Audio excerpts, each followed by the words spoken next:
Bonjour, comment vas-tu? Des merveilles, je veux chanter ton nom, proclamer combien tu es bon. C'est bientôt la fête de Pâques, alors passons un moment ensemble.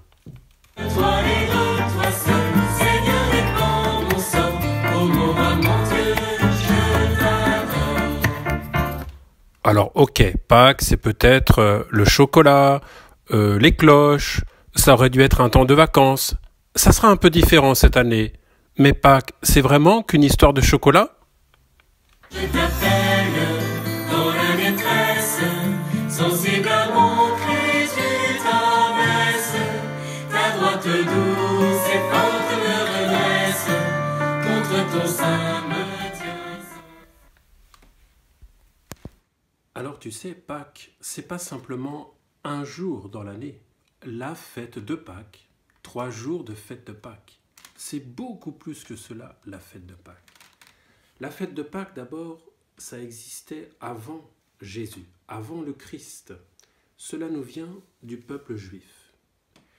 Pâques, on pense d'abord à Moïse. Moïse avec son frère Aaron. Quelle a été la mission de Moïse? Les Hébreux étaient esclaves en Égypte. Ils étaient esclaves, la vie était très dure.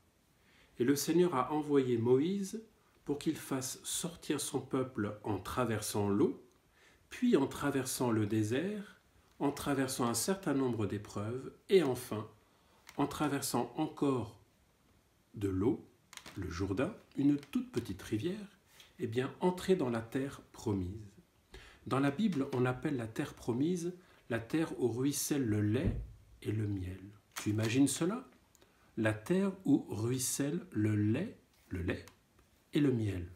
Bien sûr, c'est une image pour dire que c'était une terre féconde, alors qu'en Égypte, à part au bord du Nil, c'était comme un désert. La Pâque, c'est cela chez les Juifs. Et c'est cette année encore, tous les ans, les Juifs fêtent Pâques en se rappelant qu'ils étaient esclaves, qu'ils sont sortis de l'esclavage pour aller vers la liberté. Les Hébreux ont aussi connu un temps d'exil, l'exil. Ils ont été exilés, ils ont été déportés à Babylone. Et là encore, on a des magnifiques pages dans les grands livres des prophètes, Isaïe, Jérémie, Ézéchiel, des très grands livres que tu découvriras petit à petit, où Dieu promet à son peuple de le faire sortir de l'exil, de la misère, pour retourner dans le pays où coule le lait et le miel, pour retourner à Jérusalem, reconstruire Jérusalem, reconstruire le temple. Et puis il y a encore d'autres passages, en fait, dans l'Ancien Testament où on évoque Pâques. Par exemple, le plus connu, un tout petit livre, super, le livre de Jonas. Jonas, c'est l'histoire d'un homme que Dieu envoie chez des païens pour leur annoncer qu'ils vont souffrir s'ils n'accueillent pas Dieu dans leur vie. Jonas n'a pas du tout envie de faire cette mission. Qu'est-ce qu'il fait? Il prend le bateau et il va exactement dans le sens contraire de ce que Dieu voulait. Que se passe-t-il? Une tempête. Une tempête. Les matelots finissent par comprendre que s'il y a une tempête, c'est à cause de Jonas. Qu'est-ce qu'ils font? Jonas, ils le jettent à la mer. Et Jonas, il aurait bien pu se noyer. Mais Dieu envoie un poisson, et il devait être assez grand le poisson. Un poisson qui va manger Jonas. Enfin le manger, non, l'avaler. On parle d'une baleine. Il se retrouve dans le ventre de la baleine, t'imagines ça un peu, dans le ventre de la baleine, et il va se mettre à prier. Il prie, et finalement le poisson expulse Jonas. Il aurait dû mourir, et 3 jours plus tard, il est rejeté sur le rivage. Alors ensuite, Jonas va faire la volonté du Seigneur et il va même très étonné par la manière dont la parole va porter du fruit. Ça, c'était avant Jésus. Avant Jésus.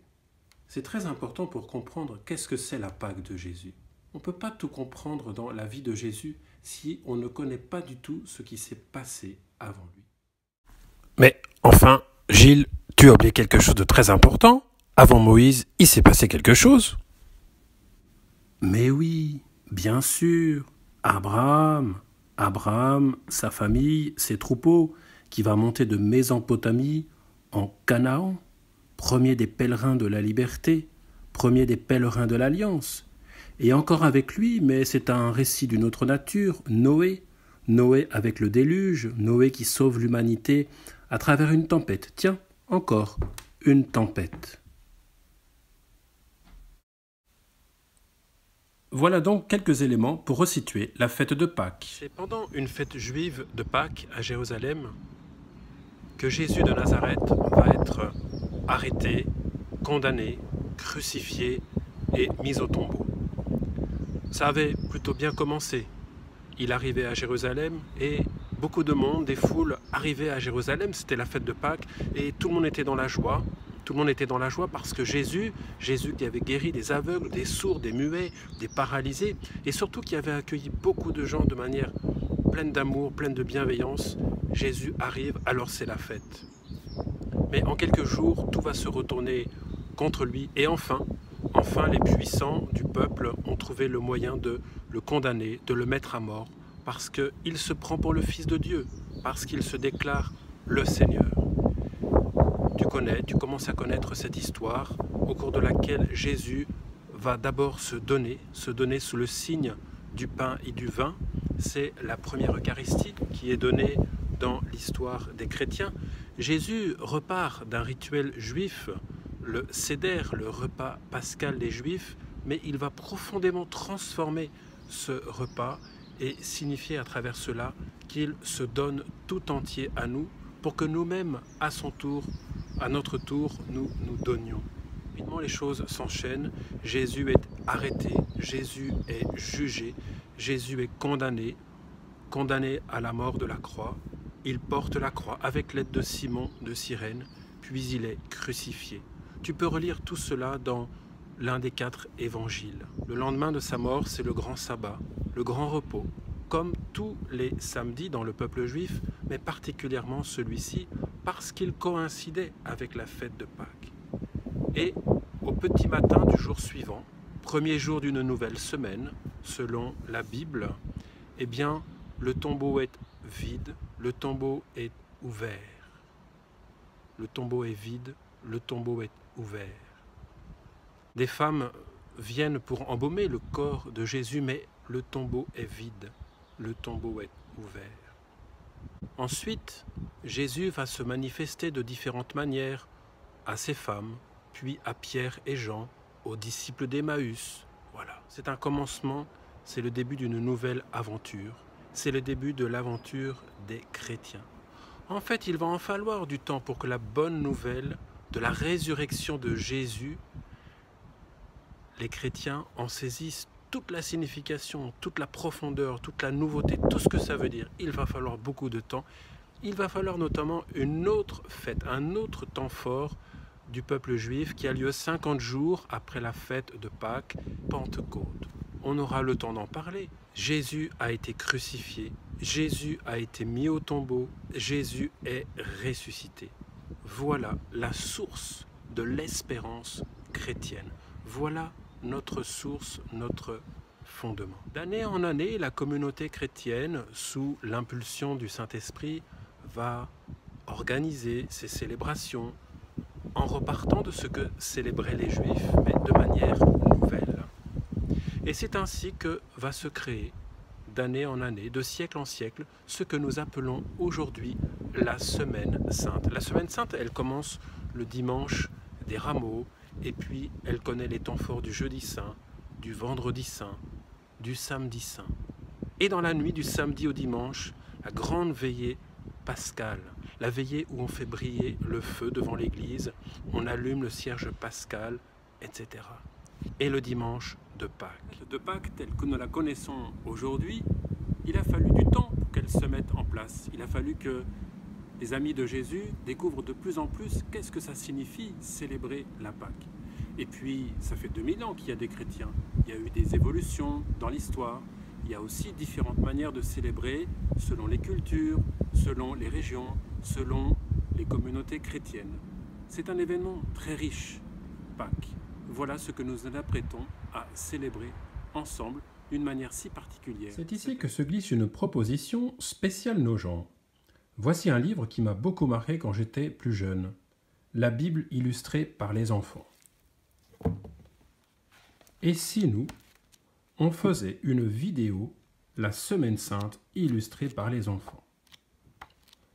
Après, cette vidéo, on pourrait l'offrir aux paroissiens, aux personnes âgées, aux parents dans la famille, aux cousins, aux cousines, peut-être des amis à l'école ou au collège. Ça te dit? Alors, concrètement, on s'y prend comment? Un dessin, 2 dessins, 3 dessins, pourquoi pas? Ou une petite vidéo. Le thème, bien sûr, c'est Pâques. Pâques avant Jésus, Pâques avec Jésus, ou Pâques depuis Jésus, avec Jésus ressuscité aujourd'hui. Si c'est un dessin, tu prends une photo. Et la photo, ou les photos, ou les vidéos, tu les envoies, bien sûr, par Internet, à l'adresse suivante, assembléeparoissiale@gmail.com.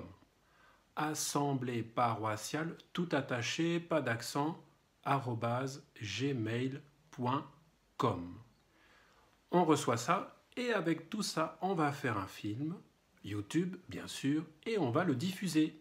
Et ça sera une manière de partager tous ensemble, les enfants, les jeunes, les grands-parents, les parents, tout ça, peut-être des copains à l'école, de partager la joie de Pâques, la joie de la vie, la joie de la liberté. Merci, je compte sur toi. Bonne route, bon préparatif. Au revoir.